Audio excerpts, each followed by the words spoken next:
दूर हो गए। ऐ लोगों, आज जिस इमाम के हम मुकल्लिद हैं, इमाम आजम अबू हनीफा के, कभी सोचा है वो इमाम हमारा कैसा था? कभी सोचा है इमाम के शब रोज कैसे गुजरते थे? कभी सोचा है इमाम की रातें कैसे गुजरती थी? इमाम आजम अबू हनीफा ने 30 साल इस हाल में गुजारे हैं कि आप लगातार रोजे रखते थे। 30 साल ऐसे आपने गुजारे कि पूरी रात में एक मर्तबा कुरान पाक खत्म फरमाया करते थे। वो इमाम आजम अबू हनीफा जिन्होंने हर रमजान शरीफ के महीने में 62 मरतबा कुरान पाक का खत्म फरमाते थे। 1500 दिरहम खर्च करके इमाम आजम अबू हनीफा ने एक लिबास बनवाया था, कपड़े बनवाए थे, जिसे सिर्फ नमाज के लिए आप इस्तेमाल फरमाते थे। रात में जब अल्लाह की इबादत करने के लिए जाते तब उस लिबास को पहनते, खुशबू लगाते थे। वो इमाम आजम अबू हनीफा है। अल्लाह अकबर। मेरे इमाम का जहां पर आज जिस्म दफन है, उस जगह पर इमाम आजम अबू हनीफा ने 7000 मरतबा कुरान पाक का खत्म शरीफ फरमाया है। इमाम आजम अबू हनीफा तो वो है जो रात में अल्लाह की इबादत करते तो नया उम्दा लिबास पहनते थे। 1500 दिरहम खर्च करके लिबास आपने बनवाया था।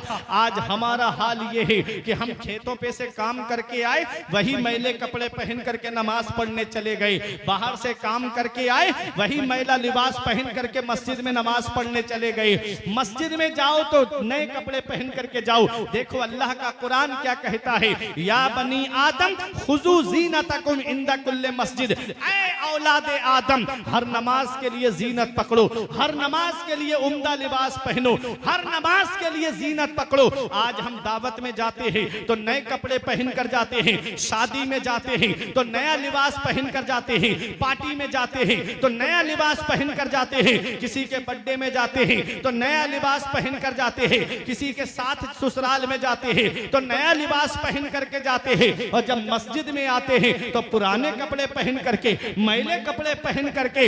इमाम आजम अबू हनीफा फरमाते हैं कि लोगों के सामने जीनत पकड़ने से बेहतर है कि अल्लाह की इबादत के लिए जीनत पकड़ी जाए।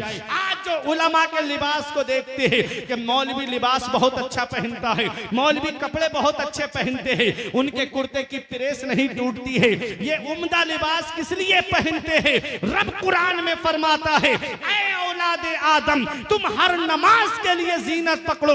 उलमा जो उम्दा लिबास पहनते हैं वो लोगों को दिखाने के लिए नहीं बल्कि अल्लाह की इबादत के लिए। पार की तालीम ने रुसवा किया जी, 7 सागर पार की तालीम ने रुसवा किया। कामयाबी चाहिए कुरान सिखाना चाहिए, बेशक बेशक। कामयाबी चाहिए कुरान सिखाना चाहिए, और बख्शिश की राह मोमिनो आसान बना लो। सुभान अल्लाह। अपने लिए निजात का सामान बना लो। दुनिया की किताबों पे नजर बाद में रखना, बच्चों को पहले हाफिज़े कुरान। किताबों पे नजर बाद में रखना, बच्चों को पहले हाफिज़े कुरान बना लो। हजरात तवज्जो देना, आज कुरान की तालीम पे मैं रोशनी डालूंगा। आज जिस तालीम से हमारे बच्चे दूर होते जा रहे हैं, जिस तालीम से हमारे बच्चे दूर हो रहे हैं, वो कुरान की तालीम है क्या?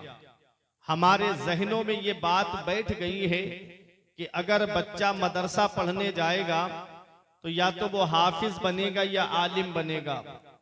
दुनिया में हाफिज आलिम बन करके क्या करेगा? या तो मस्जिद में इमामत करेगा या किसी मदरसे के अंदर बैठ करके पढ़ाएगा। कितनी तनख्वाह मिलेगी? 5000, 10,000, 12,000। कैसे घर का गुजारा होगा? ये महंगाई का दौर है। इस महंगाई के दौर में कैसे हमारे बच्चे जो हैं वो अपने घर वालों का पेट भरेंगे या वो अपनी जिंदगी को सुकून के साथ गुजारेंगे? ये हमारे जहन से बात निकल गई कि रोजी देने वाली जात अल्लाह की है, पैसा देने वाली जात अल्लाह की है, सरमाया देने वाली जात अल्लाह की है। ये प्लाट, ये बिल्डिंग, ये दुनियावी ज़ेबो ज़ीनत देने वाली जात अल्लाह की है। रब कुरान में फरमाता है, अल्लाह जिसे चाहता है उसे बेहिसाब रोजी अता फरमाता है।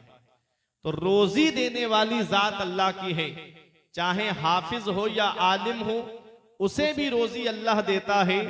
चाहे डॉक्टर हो, इंजीनियर हो, प्रोफेसर हो, मास्टर हो, उसे भी रोजी मेरा रब देता है। मैंने 50,000 की तनख्वाह पाने वालों को महंगाई का रोना रोते हुए देखा है, और 10-15 हजार की इमामत पे गुजर कर बसर करने वाले हाफिज को, आलिम को अल्लाह का शुक्र अदा करते हुए देखा है। किसी आलिम, किसी हाफिज को आपने रोड पे धरना देते हुए नहीं देखा होगा। कभी आपने किसी आलिम या हाफिज को नहीं देखा होगा कि उन्होंने रोड जाम किया हो और ये कहा हो कि हमारी तनख्वाहें बढ़ाई जाएं। कभी कोई आलिम या हाफिज रोड पर नहीं आता है। और मैंने बड़ी बड़ी जॉब करने वालों को रोड पे धरने देते हुए देखा। वजह उनका अल्लाह की जात पर मुकम्मल ईमान नहीं है। ये वो हैं, रब कुरान में फरमाता है, मन यत्तकिल्लाह यजअल लहू मखरजन व यरजुकहु मिन हैसु ला यहतसिब व मन यतवक्कल अलल्लाहि फहुवा हस्बु। रब फरमाता है, जो अल्लाह से डरता है, अल्लाह उनके लिए निजात का रास्ता निकाल देता है और ऐसी जगह से रोजी अता फरमाता है जहां से बंदे का वहमो गुमान भी नहीं होता। वमन यतवक्कल अलल्लाहि फहुवा हस्बु, जो अल्लाह पे भरोसा करता है, अल्लाह उनके लिए काफी है।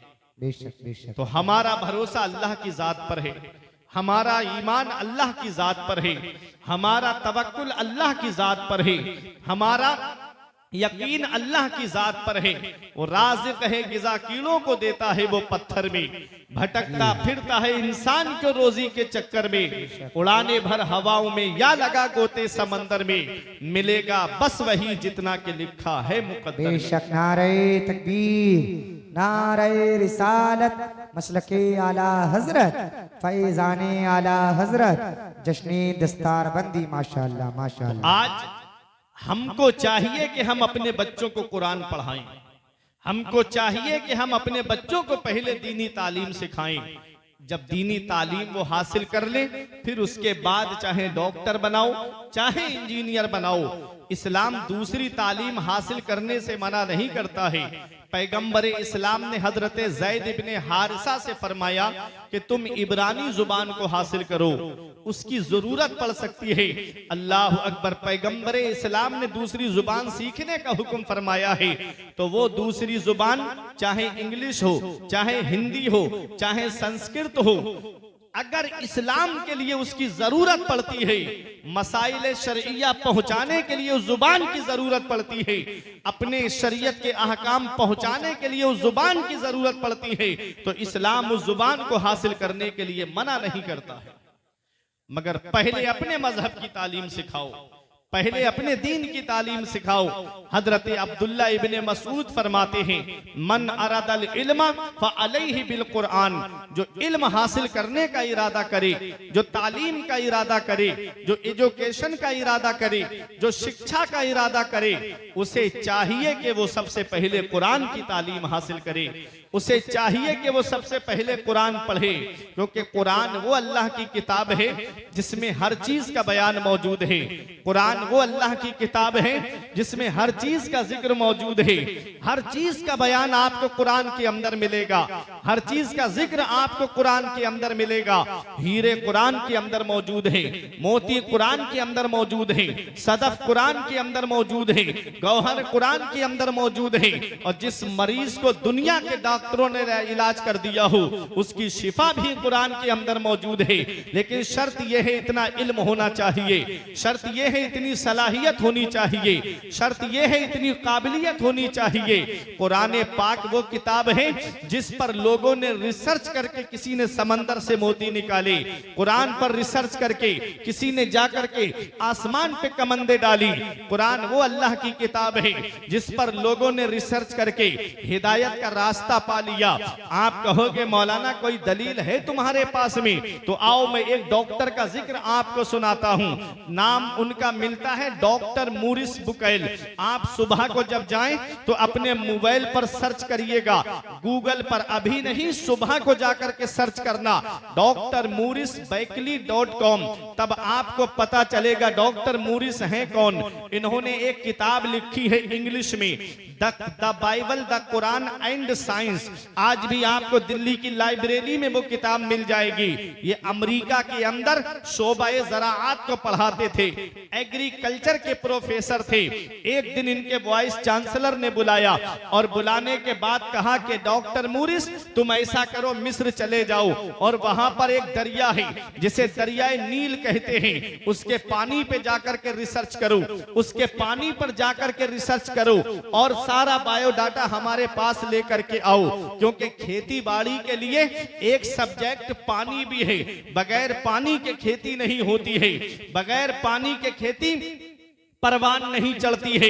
बगैर अब हैंडपंप से पानी, अब हैंडपंप पानी का इस्तेमाल होता है, नदी के पानी का इस्तेमाल होता है, नहर के पानी का इस्तेमाल होता है। पानी के बगैर खेती नहीं होती। रिसर्च ये करना है कि कहाँ का पानी ज्यादा उपजाऊ है, कहाँ का पानी कम उपजाऊ है, कहाँ के पानी से खेती ज्यादा लहलहाती है और कहाँ का पानी खेती को तबाह कर देता है। डॉक्टर मूरिस ने अपनी लिबर्टी गाह ली, डॉक्टर मूरिस ने अपनी तजर्बे गाह ली। डॉक्टर मूरिस अपनी लिबर्टी लेकर के और चंद साथियों को लेकर के मिस्र के अंदर आ गए और मिस्र में आकर के ठहर गए। एक दिन सुबह के वक्त दरिया नील के किनारे टहल रहे थे। अचानक आपके पैर से एक लाश टकराती है, आपका पैर एक लाश के पैर से टकराता है। जब उस लाश को निकाला गया तो लंबी लाश थी, निकालते चले जा रहे हैं। इतने लंबे लोग अब तो नहीं पाए जाते हैं, ये लाश किसकी है? इतने लंबे लोग अब तो नहीं पाए जाते हैं। हैरत बढ़ती जा रही है, इस्तेजाब बढ़ता जा रहा है। डॉक्टर मूरिस उस लाश को अपने साथियों के साथ उठा करके लाए और ला करके अपनी लिबर्टी गाह में रखा, तजर्बे गाह में रखा और देखने लगे कि ये लाश किसकी लाश है। अल्लाह अकबर। जब उस लाश को देखा तो समझने लगे कि ये कोई धार्मिक मामला लगता है। इस लाश को पानी ने क्यों नहीं गलाया? अरे पानी तो वो चीज है जो सख्त से सख्त चीज को गला देता है, जो सख्त से सख्त चीज को गला देता है, लेकिन इसके जिस्म को क्यों नहीं गलाया? इंसान बेचता क्या है पानी के सामने? आज डूबेगा, शाम को फूल जाएगा, दूसरे दिन को फट जाएगा, तीसरे दिन को जिस्म रेजा रेजा होके पानी में हल हो जाएगा। इंसान की हैसियत क्या है? कहा कि अब इतने लंबे लोग तो पाए नहीं जाते हैं, इस लाश को पानी ने क्यों नहीं गलाया? चलो पानी ने मेहरबानी कर दी तो इसको मछलियों ने क्यों नहीं खाया, मगरमच्छों ने क्यों नहीं खाया? ये लाश आज अब भी सलामत है, इसके सर के बाल सलामत हैं, इसके भौं के बाल सलामत हैं, इसके जिस्म का गोश्त सलामत है, इसके जिस्म की हड्डियां सलामत हैं। ये कोई धार्मिक मामला लगता है। डॉक्टर मूरिस ने सोचा कि पता कैसे चलेगा ये लाश किसकी है। पूरी बाइबल पढ़ डाली लेकिन नतीजा नहीं मिला, पूरी इंजील पढ़ डाली लेकिन नतीजा नहीं मिला, पूरी तौरात पढ़ डाली लेकिन नतीजा नहीं मिला। फिर दिल में ख्याल आता है कि चलो कुरान भी तो धार्मिक किताब है, चलो कुरान पढ़ करके देख ले। फिर कहने लगे हमारे सेंटों ने बताया है, हमारे पोप ने बताया है, हमारे धर्म गुरु ने बताया है कि कुरान धार्मिक किताब नहीं है, कुरान मोहम्मद ने अपना बनाया हुआ, मोहम्मद का अपना बनाया हुआ कलाम है, ये खुदा का कलाम नहीं है। डॉक्टर मूरिस कहने लगे चलो एक बार कुरान सुन करके तो देख ले, शायद नतीजा मिल जाए। देखो जो बात डॉक्टर मूरिस के सेंटों ने बताई थी वही बात कुफारे मक्का बोलते थे। जब नबी ने कुरान पढ़ करके सुनाया, नबी पर सबसे पहली वही कौन सी नाजिल हुई थी? नबी पे सबसे पहली वही जो नाजिल हुई गारे हिरा के अंदर, तो ना तो नमाज का हुक्म सबसे पहले आया, ना रोजे का हुक्म सबसे पहले आया, ना हज का हुक्म सबसे पहले आया, ना ज़कात का हुक्म सबसे पहले आया। नबी पे सबसे पहली वही नाजिल होती है। तो इकरा, पढ़िए पढ़िए पढ़िए, पढ़ने के ताल्लुक से सबसे पहली वही नाजिल होती है।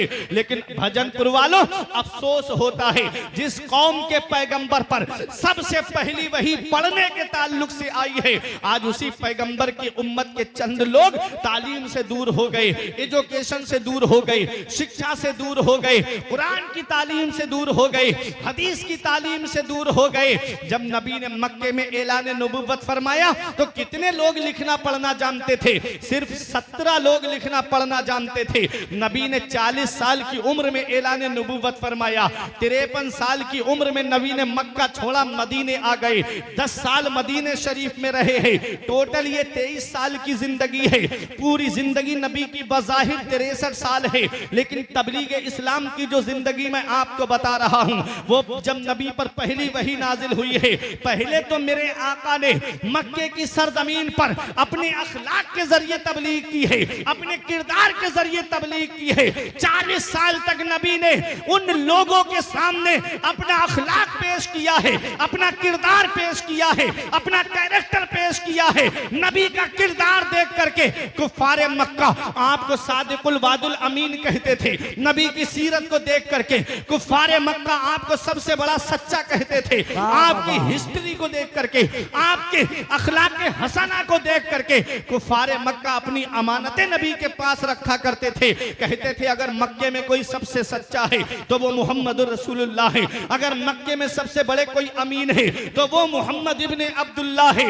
वही कुफारे मक्का के सामने जब नबी ने ऐलान नबूवत फरमाया तो कोई मेरे नबी को गाली दे रहा है, कोई मेरे नबी को मजनू कह रहा है, कोई मेरे नबी को माज़अल्लाह पागल कह रहा है। और नबी के सगे चचा अबू लहब ने कहा था, मोहम्मद तुमने इसलिए हमको बुलाया है ताकि हम तुमको नबी माने, खुदा तुम्हारे हाथों को तबाह कर दे। नबी ने आसमान की तरफ देखा, रब ने फरमाया मेरे महबूब आप तो मेरे रसूल हो, आप मेरे महबूब हो, ये अबू लहब आपके हाथों के बारे में कह रहा है तो हम कुरान में फरमा रहे हैं तब्बत यदा अबी लहब व तब, तबाह हो जाए अबू लहब के दोनों हाथ। और वो तबाह हो ही गया।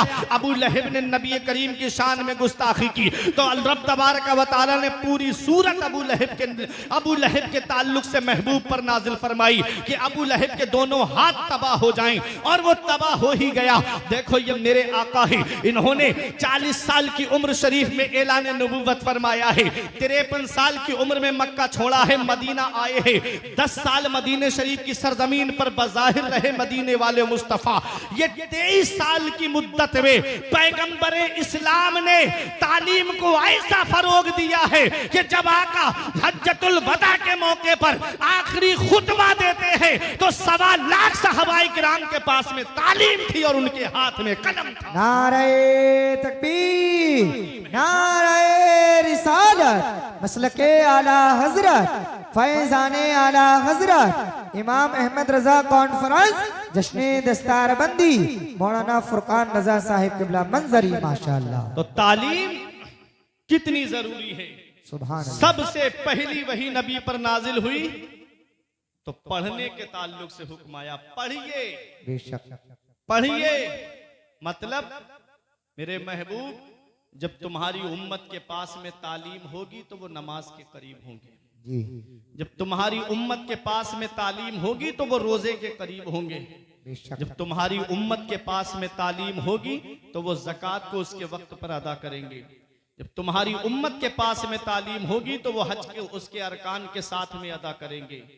आज हम तालीम से दूर हो गए, आज हम एजुकेशन से दूर हो गए। नबी ने कुरान पढ़ करके मक्के वालों को सुनाया तो कुफारे मक्का कहते थे कि ये कलाम मोहम्मद का अपना बनाया हुआ कलाम है, ये खुदा का कलाम नहीं है। जब कुफारे मक्का ने ये कहा कि ये मोहम्मद का अपना बनाया हुआ कलाम है तो सबसे पहला चैलेंज 15वें पारे में किया गया, कुल इन इज्तमाअतिल जिन्न वल इंस अला अन यातू बिमिस्ली हाज़ल कुरान ला यातूना बिमिस्ली वलौ काना बादुहुम लिबादिन ज़हीरा। रब फरमाता है महबूब इनसे कह दो कि तमाम इंसान और तमाम जिन्न जमा हो जाएं इस बात पर कि वो इस कुरान की मिसल ले आएं। ला यातूना बिमिस्ली, इस कुरान की मिसल हरगिज नहीं ला पाएंगे।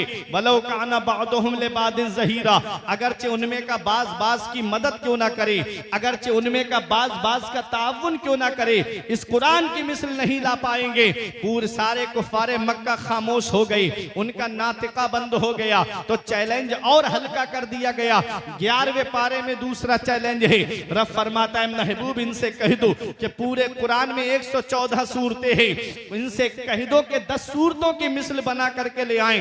बेअशरे सुवरिम मुफ्तरायात, 10 सूरतों की मिसल बना करके ले आए। कुफारे मक्का को जब नबी ने ये आयत करीमा पढ़ करके सुनाई, इसका भी जवाब वो ना ला सके, तो चैलेंज और हल्का कर दिया गया। ना तो वो पूरे कुरान की मिसल ला पाए, ना 10 सूरतों की मिसल ला पाए, तो चैलेंज और हल्का कर दिया गया।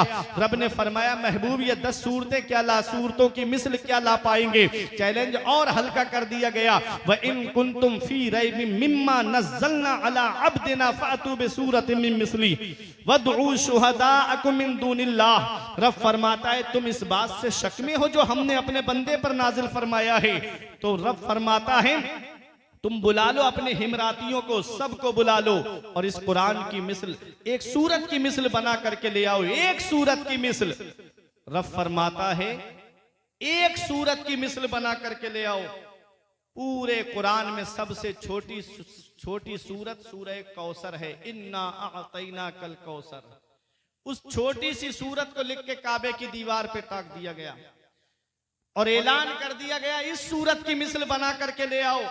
सबसे छोटी सूरत है, जो भी आए और पढ़ करके मुंह दबा करके चला जाए, जो आए पढ़े और मुंह दबा करके चला जाए। एक बहुत बड़े अरबी के शायर को पकड़ करके लाए, जो बादशाहों के दरबार में फिल बदी अरबी में अशआर कह दिया करता था। फौरन अरबी में अशआर बना करके कसीदा पूरे कसीदे पढ़ दिया करता था। उसका हाथ पकड़ करके लाई और कहा कि तू इसकी मिसल अगर बना देगा, चंद जुमले भी अरबी के जोड़ देगा, तो हम सीना तान के कहेंगे कि देखो ये तुम्हारा अपना बनाया हुआ कलाम है। जब उस शायर को पकड़ के काबे की दीवार के साए में लाए, कहा कि इसको पढ़ा और इसकी मिसल बना दे। उसने पढ़ा इन्ना अअतैना कल कौसर, तो बेसाख्ता पुकारता है हाज़ल कलामो लैसा बेबशर, ये कलाम किसी इंसान का नहीं है, ये तो परवरदिगार आलम का कलाम है। तेरे आगे यूं है तबे लचे फुसहा अरब के बड़े बड़े, तेरे आगे यूं है तबे लचे फुसहा अरब के बड़े बड़े, कोई जाने के मुंह में जुबान नहीं बल्कि जिस्मों में जान है। नारे तकबीर, नारे रिसालत, मसलके आला हजरत, फैजाने आला हजरत, जश्ने दस्तार बंदी, इमाम अहमद रजा कॉन्फ्रेंस। माशाअल्लाह माशाअल्लाह। ये कुरान है, इसकी मिसल ना कोई कल ला पाया था, ना आज ला पाया है, ना सुबह कयामत तक कोई ला पाएगा। बेशक बेशक। और कुरान का कोई एक ज़ेरो ज़बर भी नहीं बदल सकता। कुरान का कोई एक नुक्ता भी नहीं बदल सकता। एक आया था बदलने की बात करने वाला खुद ही बदल गया और निकल गया है। कौले मोहम्मद कौले खुदा, फरमान ना बदला जाएगा, बदलेगा जमाना लाख मगर कुरान ना बदला जाएगा। ये हमारा कुरान है, हर चीज का बयान इस कुरान के अंदर मौजूद है। डॉक्टर मूरिस कहते हैं कि लाओ कुरान भी तो धार्मिक किताब है, लाओ उस कुरान को भी तो पढ़ लिया जाए। एक आलिम को बुलाया जाता है जो उसका तर्जमा करता हुआ चले, एक आलिम को बुलाया जाता है जो साथ साथ उसका तर्जमा भी बताता हुआ चले।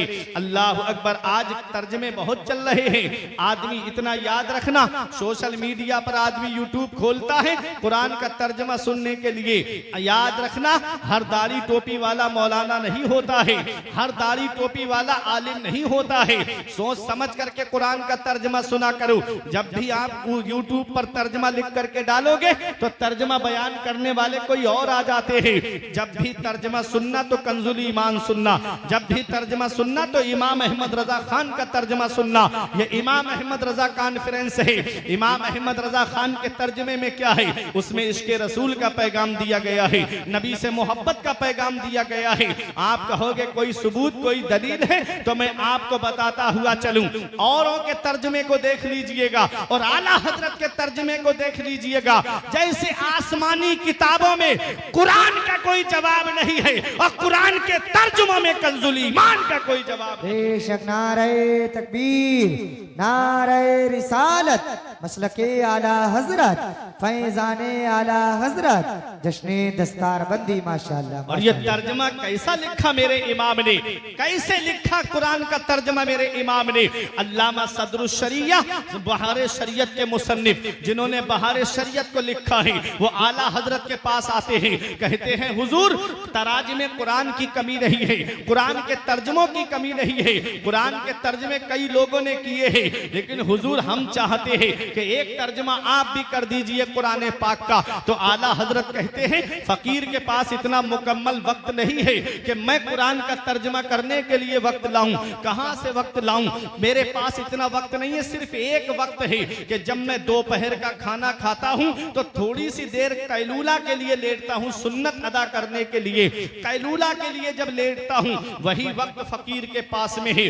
बाहर से जो फतावे आते थे उनका जवाब लिखते थे आला हजरत, 500 फतावा का जवाब देते थे मेरे इमाम। अल्लाह अकबर, जरा सुनो तो सही, दिन में मदरसे में पढ़ाना है, तालीम भी देनी है, मुरीद आ रहे हैं उनसे मुलाकात भी करनी है, कोई हाजतमंद आ रहा है उसकी हाजत को भी पूरा करना है। अल्लाह अकबर, इतनी बिजी लाइफ थी मेरे इमाम की। कहते हैं कि कोई ऐसा वक्त तो नहीं है मेरे पास में कि मुकम्मल वक्त निकाल सकूं, सिर्फ कैलूला के वक्त जो मेरे पास में वक्त है, खाना खा करके थोड़ी देर लेटता हूं, वही वक्त है। अगर उस वक्त में आप आना चाहो तो आ जाओ। अल्लामा सदरुश शरिया ने सोचा कि ये वक्त बहुत अच्छा है। जब जैसे ही आला हजरत खाना तनाबुल फरमा के जोहर की नमाज के पहले नमाज पढ़ते, फिर खाना खाते, फिर थोड़ी देर कैलूला के लिए लेटते थे। एक दिन पहुंच गए कागज और कलम लेकर के अल्लामा सदरुश शरिया, और ये मुबारक काम भी शुरू हो जाता है। आला हजरत बोलते जा रहे हैं, उधर वो तर्जमा लिखते जा रहे हैं, इधर आला हजरत बोलते जा रहे हैं और वो कुरान का तर्जमा लिखते जा रहे हैं। जब आदमी किसी चीज का तर्जमा लिखता है तो कई किताबों का सहारा लेना पड़ता है, कई लुगतों का सहारा लेना पड़ता है और दीगर किताबों का सहारा लेना पड़ता है। मगर वह मेरे इमाम, तेरे इल्म पर कुर्बान जाऊं, तेरी शान पर कुर्बान जाऊं, तेरे मर्तबे पर कुर्बान जाऊं, तेरी बुलंदी पर कुर्बान जाऊं। मेरा इमाम बोलता जा रहा है, अल्लामा सदरुश शरिया लिखते जा रहे हैं, और जब ये कुरान का तर्जमा मुकम्मल हो जाता है, इसका नाम कंजुल ईमान रखा जाता है। जब ये तर्जमा लोगों के सामने आता है, जब ये तर्जमा आलिमों के सामने आता है, जब ये तर्जमा मुफ्तियों के सामने आता है, तो मुफ्ती हैरत में पड़ जाते हैं कि जो साहिब तफसीर बैज़ावी ने लिखा वही तर्जमे में आला हजरत ने कहा, जो साहिब तफसीर ने, जो साहिबे तफसीर ने, साहिबे मदारिकुत तंजील ने कहा, वही तर्जमे में इमाम अहमद रजा खान ने कहा है। ये आला हजरत का तर्जमा है जो मुहावरे से भी मिल रहा है और जुबानो लुगत से भी मिल रहा है। ये इमाम अहमद रजा खान का तर्जमा है। अब आप कहोगे इनके तर्जमे में क्या खासियत है, तो सुनो, आओ मैं उनके तर्जमे आपको बता दूं। एक आयत करीमा है, रब कुरान में फरमाता है कि ऐ महबूब, हमने आपको फतेह मक्का दे दी ताकि अल्लाह आपके सदके में आपकी उम्मत के अगले पिछले गुनाह माफ कर दे। सूरह फतह की पहली आयत है, इसका तर्जमा मौलवी अशरफ अली थानवी ने किया। ऐ नबी, अल्लाह ने आपको फतेह मक्का दे दी ताकि अल्लाह आपके अगले पिछले गुनाह माफ कर दे।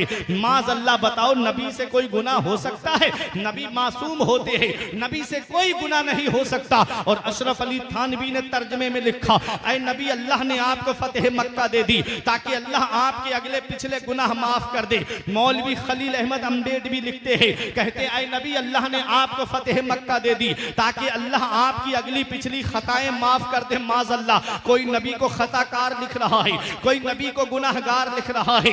ये आला हजरत का तर्जमा है, इमाम इश्क मोहब्बत का तर्जमा है, वो गद्दार मुस्तफा का तर्जमा है, ये वफादार मुस्तफा का तर्जमा है, ये आशिक रसूल का तर्जमा है। आला हजरत तर्जमा करते हैं, ऐ गैब की खबरें देने वाले नबी, अल्लाह ने आपको फतेह मक्का दे दी ताकि अल्लाह आपके सदके में आपकी उम्मत के अगले पिछले गुनाह माफ फरमा। नारे तकबीर, नारे रिसालत, मसलके आला हजरत, फैजाने आला हजरत, जिंदाबाद जिंदाबाद, माशाअल्लाह। ये मेरे इमाम का तर्जमा है। अब एक आयत का तर्जमा और सुनो, मकरू व मकर अल्लाह वल्लाहु खैरुल माकिरीन। इसका तर्जमा मौलवी अशरफ अली थानवी ने किया, अल्लाह ने चाल चली, उन लोगों ने चाल चली और अल्लाह खूब चाल चलने वाला है। माज़अल्लाह, ये तर्जमे हैं। आज आदमी सोशल मीडिया पर खूब शौक से सुनता है, कब ईमान का तोता उड़ जाता है पता भी नहीं चलता। मेरा इमाम कहता है, देख उड़ जाए ना ईमान का तोता तेरा। हर दाढ़ी टोपी वाला मौलाना नहीं होता। आज तो आदमी सोशल मीडिया पे मसले तलाश कर रहा है, अपने आलिमों से नहीं पूछते। पहले ये बुजुर्ग हमारे बैठे, कोई मसला पेश आता था तो अपने इमाम से पूछते थे, अपने आलिमों से पूछते थे। आज आदमी गूगल से पूछ रहा है, यूट्यूब पे पूछ रहा है। किस मकतबे फिक्र का मौलाना निकल के आ जाए तुमको क्या पता। तुम तो उसकी दाढ़ी देख रहे हो, साफा देख रहे हो, और तुम तो देख रहे हो कि ये तो कुरान और हदीस की बात कर रहा है। जरूरी नहीं।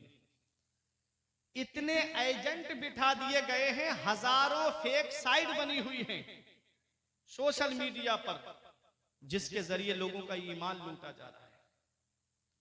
बाकायदा जापान के अंदर ट्रेनिंग दी जाती है मुसलमानों को गुमराह करने की। नबी की सुन्नतों पे रिसर्च हो रहा है वहां, नबी की हदीसों पे रिसर्च हो रहा है वहां, कुरान का तर्जमा बताया जा रहा है उनको, हदीसें पढ़ाई जा रही हैं उनको, पूरा मौलाना बना करके पेश किया जा रहा है। तुम तो समझते हो कि ये तो दाढ़ी और टोपी है, साफा है, जुब्बा है, ये तो मौलाना ही होगा, लेकिन उसके दिल के अंदर क्या है ये कोई नहीं जानता। मुस्तफा कमाल पाशा जो सल्तनत उस्मानिया खत्म करने के लिए आया था, नाम देखो, मुस्तफा कमाल पाशा, और था यहूदियों का एजेंट। एक दोनुमा फिरका है यहूदियों में जो टोटल नाम मुसलमानों वाले रखता है, और मुसलमानों वाले नाम रख करके मुसलमानों में वो पढ़ा लिखा मौलाना भेजा जाता है। कुछ दिनों उन्हीं के माहौल को समझता है, फिर उसके बाद हल्के हल्के लोगों के ईमान को लूटना शुरू कर देता है।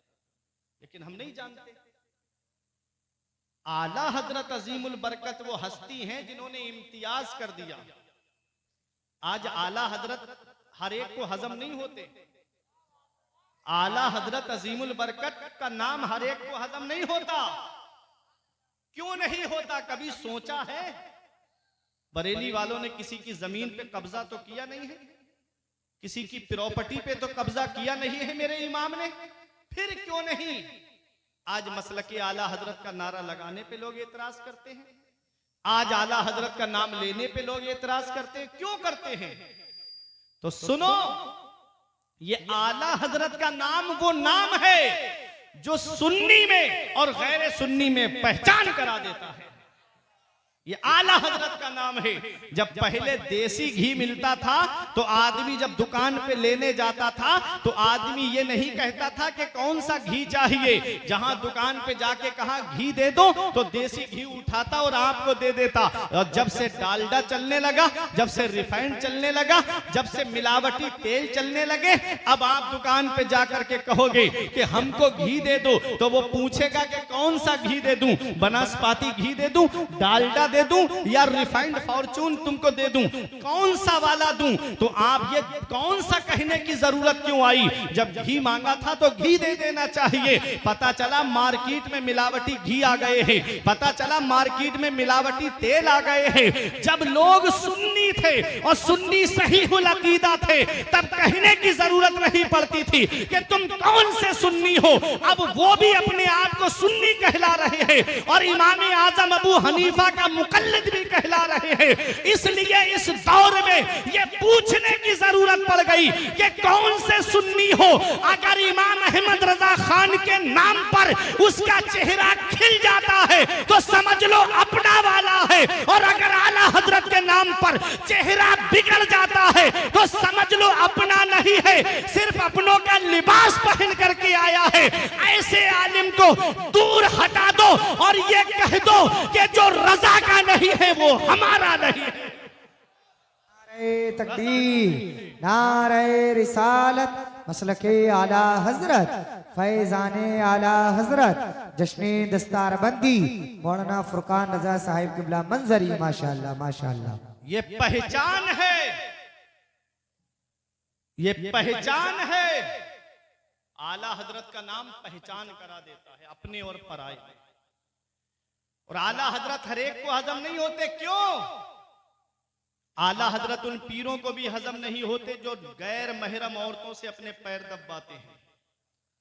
आला हजरत उन्हें भी हजम नहीं होते कि जो अपने मुरीदों से मोटे मोटे नजराने वसूलते हैं, शरीयत के अहकाम पर अमल नहीं, नमाज की पाबंदी नहीं। रोजे के महीने में मैंने जाहिल पीरों को खाते हुए देखा अपनी आंखों से। ऐसा ऐसा पीर मिला मुझे, कहते हैं मौलाना पीर का चेहरा देख लो बस हो गई नमाज, हो गई इबादत। बताओ नमाज मेरे नबी पर माफ नहीं है जिनके सदके में दुनिया बनी है। नमाज खुलफाए राशिदीन पर माफ नहीं, नमाज अइम्मा मुजतहिदीन पर माफ नहीं। तो ये कौन सा पीर आ गया है, कहता है खाली पीर का चेहरा देख लो बस हो गई तुम्हारी नमाज, माज अल्लाह। पीर परस्ती करते करते मिल गया मुझको अल्लाह, माज अल्लाह। बहुत शौक से कव्वाली सुनते हैं मेरे नौजवान, पीर को पूजते पूजते अल्लाह मिल गया। कभी सुना है देख उड़ जाए ना ईमान का तोता तेरा। अपने आमाल की इस्लाह करो। मैं उन पीरों को नहीं कहता जो शरीयत पे चलने वाले हैं, मैं उन पीरों को नहीं कहता जो नबी की शरीयत का पैगाम लोगों तक पहुंचा रहे हैं। मैं उन जाहिल पीरों की बात कर रहा हूं जिन्होंने पीरी मुरीदी को धंधा बना लिया आज के दौर में। मैंने ऐसे पीर देखे कि मुरीदों के घर पे आ जाएंगे, एक एक हफ्ता रहेंगे, जुमे की नमाज पढ़ के मुक्तदी आ गया और पीर साहब घर में बैठे। मुरीद नमाज पढ़ रहा है, पीर साहब घर में हैं और नाज है कि मेरा पीर मुझको जन्नत में लेके जाएगा। जो खुद नहीं बच सकता कब्र में अजाब से, वो तुमको क्या बचाएगा। इसलिए ऐसे पीर का दामन पकड़ो जो खुद भी परहेजगार हो और तुमको भी परहेजगार बना दे, जो खुद भी नमाज पढ़े और मुक्तदियों से भी कहे कि जो नमाज नहीं पढ़ेगा वो हमारा नहीं। वारिसे पाक के रोजे पे आज भी आप जाएंगे तो दरवाजे पे लिखा है, सुना सुना जाके हमारे मुरीदों से कह दे जो नमाज नहीं पढ़ता है वो हमारा नहीं। ये वारिसे पाक के रोजे पे लिखा है। आज वारिसे पाक से मोहब्बत का दावा करने वाले नमाज से दूर। आला हजरत को सबसे पहले आला हजरत किसने कहा? दबदबाए सिकंदरी जो रामपुर से महनामा छपता था पहले, उसके अंदर ये खबर छपी कि आला हजरत अजीमुल बरकत जब देवा शरीफ गए तो वारिसे पाक ने कहा कि आज नमाज बरेली के बड़े मौलाना पढ़ाएंगे, आज नमाज बरेली के आला हजरत पढ़ाएंगे। तो आला हजरत को सबसे पहले आला हजरत हुजूर वारिसे पाक ने कहा है।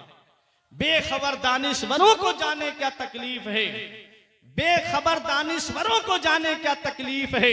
ऊंचे ऊंचे हजरतों ने आला हजरत कह दिया, छोटे छोटे हजरतों को जाने क्या तकलीफ है। तो वो आला हजरत है। आला हजरत का नाम पहचान करा देता है अपने और पराये में। तो आला हजरत का तर्जमा देखो, इस आयत का तर्जमा मौलवी इस्माइल देहलवी ने किया कि अल्लाह ने चाल चली, उन लोगों ने चाल चली और अल्लाह खूब चाल चलने वाला है, माज अल्लाह। आला हजरत तर्जमा करते हैं उन लोगों ने चाल चली तो अल्लाह रब्बुल इज्जत ने उनकी खुफिया हिलाकत की तदबीर फरमाई। कैसे ईमान बचाया हमारा। एक और आयत करीमा है, वह वजदा का वालन फहदा। ऐ महबूब, हमने आपको अपनी मोहब्बत में खुद रफ्ता पाया तो रास्ता दिखाया। इसका तर्जमा अशरफ अली थानवी ने किया है कि ऐ रसूल, हमने आपको गुमराह पाया तो रास्ता दिखाया। बताओ नबी गुमराह है? माज़अल्लाह। क्या कोई नबी गुमराह हो सकता है? जो लोगों को हिदायत का रास्ता दिखाने के लिए आए, उसके लिए कि नबी हमने आपको गुमराह पाया तो रास्ता दिखाया, माज़अल्लाह। आला हजरत का तर्जमा देखो, वो गद्दार मुस्तफ़ा हैं, ये वफादार मुस्तफ़ा हैं, ये आशिक मुस्तफ़ा हैं। तर्जमा करते हैं, ऐ महबूब, हमने आपको अपनी मोहब्बत में खुद रफ्ता पाया सो रास्ता दिखाया। ये आशिक मुस्तफ़ा का तर्जमा है, वो गद्दार मुस्तफ़ा का तर्जमा है। आला हजरत तुम्हारी ज़रूरतों का नाम है, आला हजरत तुम्हारी उमंगों का नाम है, आला हजरत उस इस्लामी सिपह सालार का नाम है जो इस्लामी लश्कर को हर वक्त ट्रेनिंग देता रहा कि अगर कोई कुरान का गलत तर्जमा कर रहा है तो अहमद रजा तुमको कंजुल ईमान दे रहा है। अगर कोई फतवे की बुनियाद पर तुम्हारे मिजाज को ठोकर मार रहा है तो अहमद रजा फतवाए रज़विया तुमको दे रहा है। अगर कोई तकवियतुल ईमान लिख करके खब्तुल ईमान की दलील पेश कर रहा है, तो अहमद रजा तुमको तमहीद ईमान अता फरमा रहा है। अगर कोई तुम्हारे मिजाज को ठोकर मार रहा है, तो अहमद रजा तुमको किताबों का अंबार अता कर रहा है। इमाम इश्क व मोहब्बत ने जगह जगह पहरे बिठाए हैं, जगह जगह हमारी रहनुमाई फरमाई है, जगह जगह हमारे ईमान व अकीदे की हिफाजत फरमाई है। वो आशिक मुस्तफा है, वो मुहिब्बे मुस्तफा है, वो दीवाना मुस्तफा है। शायर ने पुकार करके कहा था कि डाल दी कल्ब में अजमत मुस्तफा, डाल दी कल्ब में अजमत मुस्तफा।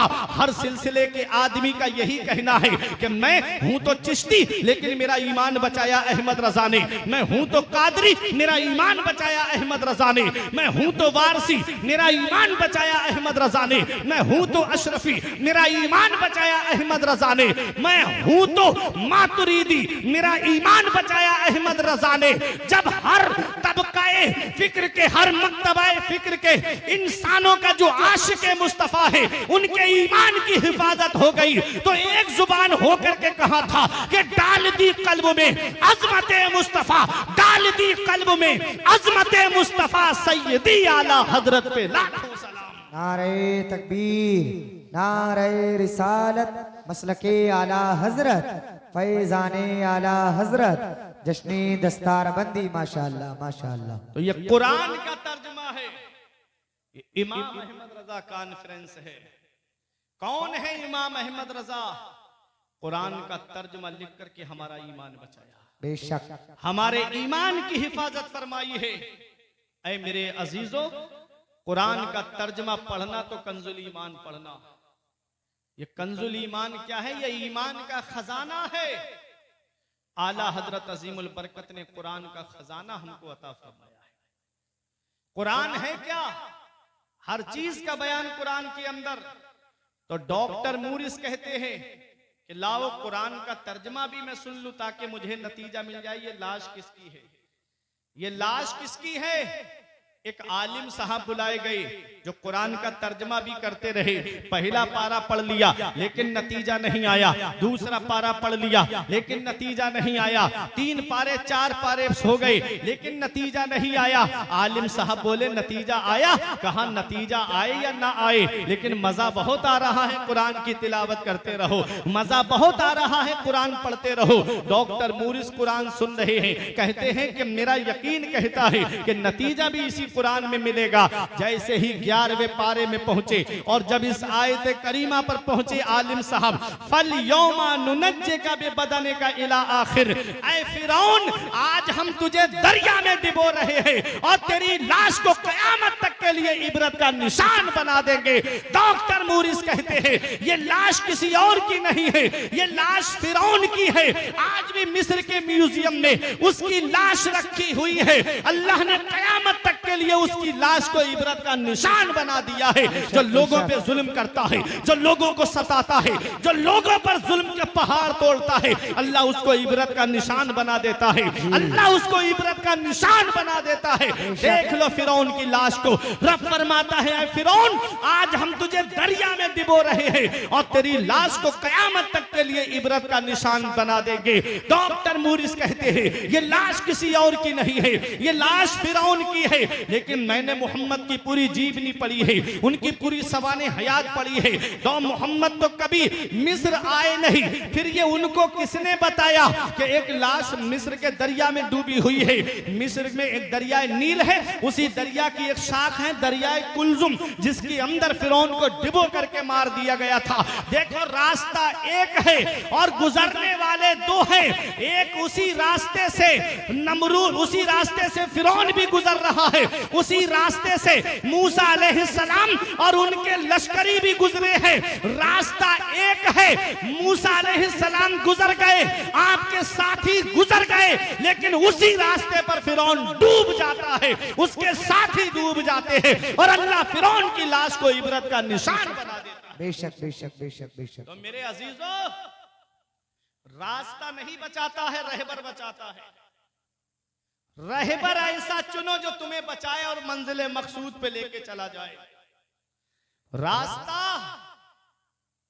एक ऐसा रास्ता है कि फिरौन भी उसी रास्ते से गुजर रहा है, मूसा पैगंबर भी उसी रास्ते से गुजर रहे हैं। फिरौन डूब गया, उसके साथी डूब गए, लश्करी डूब गए और मूसा पैगंबर और उनके साथी निकल गए। क्या समझे? अल्लाह ने फिरौन की लाश को इबरत का निशान बना दिया। डॉक्टर मूरिस ने the Bible the Quran and science के अंदर यह दावा किया कि एक बड़ा सा आतिशकदा बनाया जाए और उसमें लकड़ियां भरी जाएं और उसमें आग लगा दी जाए।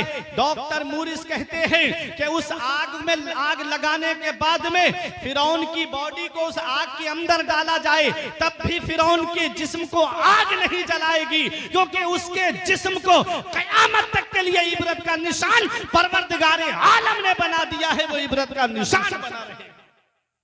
आज भी मिस्र के म्यूजियम में उसकी लाश रखी है। तो ये कुरान है, हर चीज का बयान कुरान में है। कुरान कहां नाजिल हुआ? रब फरमाता है, लौ अनज़लना हाज़ल कुरान अला जबल, अगर हम इस कुरान को पहाड़ पर नाजिल फरमाते, ला रअयतहु खाशिअम मुतसद्दिअम मिन खशियतिल्लाह, तो जरूर तू देखता कि पहाड़ रेजा रेजा हो जाता अल्लाह के खौफ से। कुरान का एक हर्फ भी अगर पहाड़ पर नाजिल हो जाए तो पहाड़ रेजा रेजा हो जाए अल्लाह के खौफ से। कुरान में जलाल है। कुरान पहाड़ पर नाजिल नहीं हुआ। जानते हो भजनपुर सैफनी वालों, ये कुरान है क्या और पहाड़ क्या है? पहाड़ के लिए रब कुरान में फरमाता है, वल जिबाला औतादा, हमने पहाड़ों को मेखे बनाया, पहाड़ों को कालम बनाया, पहाड़ों को कीले बनाया। जैसे एक तख्ता है ऐसे ही पड़ा है, उसको आप उठा के जिधर चाहोगे उधर रख दोगे। उसी तख्ते को आप चार पायों के ऊपर रख करके उसमें कीले गाड़ दो तो वो तख्ता हिलेगा नहीं। दीवान बना दिया जाए या तख्त बना दिया जाए तो वो जो ऊपर आपने पिलाई बोर्ड रखा, तख्ते रखे, वो हिलेंगे नहीं। ये कीले क्या है? ये तख्ते को रोकने के लिए उसका कालम है। मकान आपने बनाया, कोई दीवार आप मत लगाइए, बस कालम खड़े कर दीजिए, पूरा लिंटर आप उस पर रख दीजिएगा, आपका मकान नहीं हिलेगा। ये कालम आप समझ गए? जब अल्लाह ने जमीन को पैदा फरमाया तो जमीन को पानी के ऊपर पैदा फरमाया। पानी में ठहराव नहीं है, पानी हिलता रहता है। देखना तालाब में जाकर के देखना, नदी में देखना, पानी में ठहराव नहीं है, पानी हिलता रहता है। जब जमीन को पानी पर पैदा फरमाया तो जमीन हिलने लगी, ठहराव नहीं था। रब ने पहाड़ों की मेखें पैदा फरमाई, पहाड़ों को पैदा फरमाया, जमीन अपनी जगह ठहर गई। जमीन अपनी जगह ठहर गई। ये जो जलजले आते हैं ना, इसमें कई रिवायतें मिलती हैं कि उन पहाड़ों के जो जमीन के अंदर तने हैं ना, उन तनों को हिलाते हैं फरिश्ते तो जलजला आता है। तो ये पहाड़ कालम है, ये पहाड़ कीले हैं। वो मजबूत पहाड़ जो जमीन को रोके हुए हैं। आप तारागढ़ पे नहीं चढ़े होगे, पहाड़ नहीं देखा आपने कितना मजबूत होता है। हिमालय का पहाड़ कितना मशहूर है और कितना मजबूत होता है पहाड़। नैनीताल में आप जाते होगे तो पहाड़ नहीं देखे आपने, कश्मीर में आपने पहाड़ नहीं देखे, शिमला मसूरी में आपने पहाड़ नहीं देखे। कितने मजबूत होते हैं पहाड़ और कितने ऊंचे होते हैं। देखने में लगेगा पास में है, लेकिन चढ़ते चढ़ते कार से पूरा दिन लग जाता है। तो कितने मजबूत पहाड़ होते हैं। रब फरमाता है, अगर हम कुरान को पहाड़ पर नाजिल फरमाते तो पहाड़ रेजा रेजा हो जाता। बेशक पहाड़ रेजा रेजा हो जाता अल्लाह के खौफ से। तो पहाड़ जैसी मजबूत चीज कुरान को ना उठा पाए। और आप देखिए हमारी कौम के ये 8-10 साल के बच्चों ने अपने सीने में 300 पारे महफूज कर लिए। सुभान अल्लाह। अरे बोलो मोहब्बत से सुभान अल्लाह। सुभान अल्लाह। जितनी खामोशी से पहली बार भजनपुर में मैं आज देख रहा हूं कि लोग तकरीर सुन रहे हैं। न तीसरी बार आया हूं, हसनैन भाई ने मुझे 3 बार बुला लिया। मुझे लेकिन बड़ी मोहब्बत से आप सुनते हैं। लेकिन वक्त का भी तकाजा है ना, 12 बजे के बाद मुंह बड़ा होने लगता है, आंखें छोटी होने लगती हैं। इसका भी एक वक्त होता है ना, तकरीर का भी। लेकिन अल्लाह आपको सलामत रखे कि इस वक्त भी आप रुके हुए हो। अल्लाह कुरान की बरकतें आपको अता फरमाए। आमीन अल्लाह रब्बुल इज्जत आपके ईमान व अकीदे की हिफाजत फरमाए। आमीन। तो कुरान का एक हर्फ कुरान नाजिल हो जाए पहाड़ पर, तो पहाड़ रेजा रेजा हो जाए। अल्लाह का कुरान कहता है अल्लाह राइतहु खाशिअम मुतसद्दिअम मिन खशियतिल्लाह, तो जरूर तू देखेगा कि पहाड़ रेजा रेजा हो जाएगा अल्लाह के खौफ से।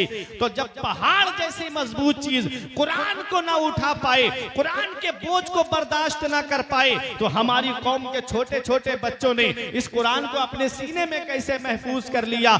पहाड़ जैसी चीज रेजा रेजा हो जाए तो इनके सीनों को तो जल के राख हो जाना चाहिए, इनके सीनों को तो जल के खाकिस्तर हो जाना चाहिए। लेकिन क्या वजह है कि आपके भजनपुर सैफनी में भी कई हाफिज कुरान मिलेंगे जो कुरान पाक को आपको खड़े खड़े सुना देंगे। ये हमारे हाफिज हामिद रजा साहब हैं, ये कुरान के हाफिज हैं अल्हम्दुलिल्लाह। ये उलमाए किराम हैं, इनमें अक्सर आपको कुरान के हाफिज मिलेंगे। ये कुरान आपको सुना देंगे। इनके सीने आज तक महफूज क्यों हैं, इनके सीने जलकर राख क्यों नहीं हुए। पहाड़ जैसी मजबूत चीज कुरान को अगर नाजिल हो जाए तो रेजा रेजा हो जाए, उसका बोझ ना उठा पाए, तो इन बच्चों ने कुरान का बोझ कैसे उठा लिया। तो सुनो, मैं आपको एक मिसाल से समझाना चाहता हूं। ये जो लाइट आप देख रहे हो ना, ये लाइट आपके घर में कहां से आती है? डायरेक्ट पावर हाउस से आती है या ट्रांसफार्मर के जरिए होकर के आती है?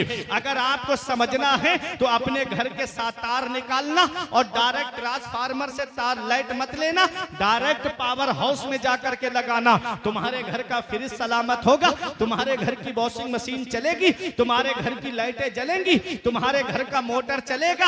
अरे तार लगाने के लिए जो जाएगा, घर का सामान तो बाद में फूकेगा, पहले उसमें से धुआं निकल जाएगा, पहले वो जल करके राख हो जाएगा। अगर इस तार को डायरेक्ट पावर हाउस में लगाओगे तो ना तो तुम्हारे घर का फ्रिज जलेगा, ना तो तुम्हारे फ्रिज चलेगा, ना तो वॉशिंग मशीन चलेगी, ना तो कोई लाइट जलेगी, ना तो तुम्हारे घर का कोई उपकरण काम करेगा। अरे डायरेक्ट पावर हाउस से तार नहीं लगाया जाता है, बल्कि जब लाइट पावर हाउस में आती है और पावर हाउस से लाइट ट्रांसफार्मर के अंदर आती है और ट्रांसफार्मर पूरा लोड अपने ऊपर लेता है, फिर उसको हल्का करके आसान करके लोगों के घरों तक पहुंचाता है। यह मिसाल मैंने आपको दे दी है आपके जहन को करीब करने के लिए। कुरान कहां नाजिल हुआ है? तो आओ कुरान से पूछते हैं, ऐ कुरान जरा ये तो बता, तू कहां नाजिल हुआ है? तो कुरान जवाब देता है, नज़ला बिही रूहुल अमीन अला क़ल्बिका लितकूना मिनल मुनज़िरीन। इस कुरान को जिब्राईल अलैहिस्सलाम लेकर आए हैं और कहां उतारा है? नबी के दिल पर उतारा है, मदीने वाले मुस्तफा के दिल पर उतारा है। ये जलाली कुरान मदीने वाले मुस्तफा के दिल पर नाजिल हुआ है। मदीने वाले मुस्तफा के सदक़े में ये कुरान इतना आसान हो गया है कि नबी की उम्मत के छोटे छोटे बच्चों ने आज उस कुरान को हिफ्ज़ कर लिया। नारे तकबीर, नारे रिसालत, मसलके आला हजरत, फैजाने आला हजरत, फैजाने इल्मे दीने मुस्तफा, जश्नी दस्तार बंदी माशाअल्लाह तो ये माशाअल्लाह। कुरान नबी के मुबारक दिल पे नाजिल हुआ और जिब्राईल अलैहिस्सलाम लेकर आए, लितकूना मिनल मुनज़िरीन। ये कुरान नबी के दिल पर नाजिल हुआ है ताकि आप डर सुनाने वाले हो जाएं। तो कुरान कहां नाजिल हुआ? नबी के मुबारक दिल पर, और नबी के सदके में मेरे आका की उम्मत के छोटे छोटे बच्चों ने इस कुरान को हिफ्ज़ कर दिया है। बेशक बेशक। इसीलिए कहता हूं बख्शिश की राह मोमिनो आसान बना लो, सुभान अल्लाह। अपने लिए निजात का सामान बना लो। दुनिया की किताबों पे नजर बाद में रखना, बच्चों को पहले हाफिजे कुरान बना लो। सुभान अल्लाह सुभान अल्लाह। बच्चों को पहले हाफिजे कुरान बना लो। ये कुरान क्या है? हम बीमार पड़ते हैं तो इलाज कराने डॉक्टर के पास जाते हैं, हमारी तबीयत खराब होती है, हम इलाज कराने के लिए मेडिकल पे जाते हैं, वहां से दवा लेते हैं। हमारी तबीयत खराब हो जाए, डॉक्टर की समझ में नहीं आता तो जांचें होती हैं। अगर बुखार 3-4 दिन लगातार आ जाए तो डॉक्टर जांचें कराता है, कहता है बुखार समझ में नहीं आ रहा है, कहीं टाइफाइड तो नहीं बन गया, कहीं मियादी बुखार तो नहीं हो गया, कहीं मौसमी बुखार तो नहीं है। डॉक्टर जांचें कराता है, कितने रुपए जांचों में खर्च हो जाते हैं।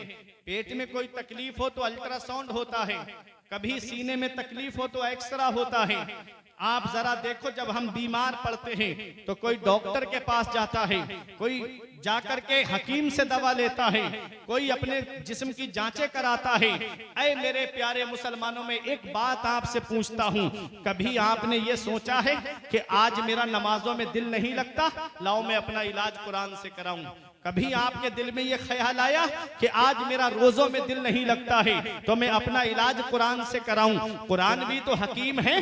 रब फरमाता है यासीन वल कुरानिल हकीम, कुरान हिकमत वाले कुरान की कसम, हकीम कुरान की कसम। तो कुरान भी तो हकीम है, इस हकीम के पास आओ ना अपना इलाज कराने के लिए। आप अगर इस कुरान के पास आओगे और कहोगे कि मैं बीमार हूँ, कुरान मेरा इलाज कर दे, तो कुरान जवाब देगा वनुनज़्ज़िलु मिनल कुरानी मा हुवा शिफाउन व रहमा व रहमतुल लिल मुमिनीन वला यज़ीदु ज़ालिमीन इल्ला खसारा। रब कुरान में फरमाता है हमने कुरान के अंदर शिफा नाजिल फरमाई है मोमिनों के लिए। तो कुरान में शिफा है, जो बीमारी डॉक्टरों से सही नहीं होती, जो बीमारी जांच से सही नहीं होती है, उसका इलाज कुरान पाक की आयतें करती हैं, उसका इलाज कुरान पाक करता है। बड़ी बड़ी बीमारियां कुरान करीम की तिलावत से ठीक हो जाती हैं, बड़ी बड़ी तकलीफें कुरान की तिलावत से ठीक हो जाती हैं। आज हम कुरान नहीं पढ़ते हैं, फजर की नमाज पढ़ी, मोबाइल लेकर बैठ गए, फजर के बाद में अखबार लेकर के बैठ गए, कौन से शहर में क्या हुआ है, कौन से इलाके में क्या हुआ है, कौन सी टीम जीती है, कौन सा नेता फला जगह क्या क्या काम कर रहा है। आज कुरान से हम दूर हो गए, कुरान की तालीम से हम दूर हो गए, कुरान की तिलावत से हम। अच्छा लिबास पहनो अल्लाह की इबादत करो, खुशबू लगाओ अल्लाह की इबादत के लिए, बेहतर कपड़े पहनो अल्लाह की इबादत के लिए। ऐ मेरे अजीजों, वो इमाम आजम अबू हनीफा कौन है? इमाम आजम तवज्जो दीजिएगा, जो भी आएगा मिंबर शरीफ पे आएगा इंशाअल्लाह।